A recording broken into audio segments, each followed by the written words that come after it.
নির্দয়ভাবে আমাদেরকে গুলি করেছে।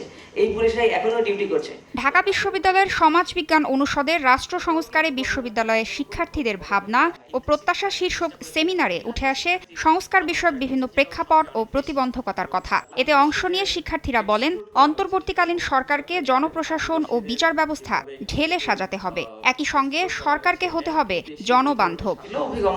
এতে অংশ নিয়ে বক্তারা বলেন, নির্বাচনের পর যারা ক্ষমতায় আসবেন তারা যদি আন্তরিক না হন তবে যতই সংস্কার প্রতিবেদন করা হোক না কেন তা বাস্তবায়ন হবে না। যা কিছু দেখেছি গত 11 বছরে বা 15 বছরে বা 17 বছরে কিংবা 54 বছর ধরে, সেখানে সবচাইতে মেজর ফেইলিয়ার হয়েছে ইনস্টিটিউশনগুলোর। এটা বিশ্ববিদ্যালয় হতে পারে, দুদক হতে পারে, হাইকোর্ট হতে পারে, সেখানে নিয়ম কি মানা হচ্ছে কিনা। একটা রাষ্ট্রের নাগরিকের চেয়ে গুরুত্বপূর্ণ পদ নেই, যেখানে সচেতন, সোচ্চার এবং সংগঠিত নাগরিক এবং যারা অতন্দ্র প্রহরী ভূমিকা পালন করে, সেখানে কিন্তু অন্যায় হয় না। রাজনৈতিক দলের যদি গণতন্ত্র না থাকে, গণতান্ত্রিক চর্চা না থাকে, গণতান্ত্রিক মূল্যবোধ না থাকে, তাহলে যত সংস্কার করি না কেন সেটা কিন্তু বাস্তবায়িত হবে না।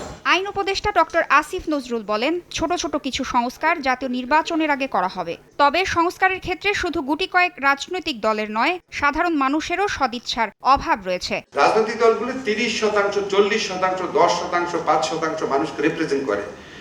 সব যদি রাজনৈতিক দলের সদিচ্ছার অভাব থাকে, তাহলে আমাদের জনগণেরই সদিচ্ছার অভাব আছে। উচ্চারণ করা খুব সোজা, কিন্তু এটা চাই ওইটা চাই, আমিও বহু কিছু উচ্চারণ করতাম। যখন করতে যায় মানুষ, কত রকম যে বাধা আসে। কিছু সংস্কার আছে যেটা রাজনৈতিক দলের ক্ষমতা ভাগাভাগির প্রশ্ন, সেগুলিতে তারা খুব সেন্সিটিভ থাকে। অন্য যেগুলি জনকল্যাণমূলক, এটা নিয়ে কিন্তু তারা অত মাথা ঘামায় না। সংস্কার বাস্তবায়নের তাগাদা থেকে শিক্ষার্থীরা যদি সরে যায় তবে কোনো প্রস্তাবই বাস্তবায়ন সম্ভব নয় বলে মন্তব্য করেন বক্তারা। তাসনিয়া নিশাত মিম, সময় সংবাদ, ঢাকা।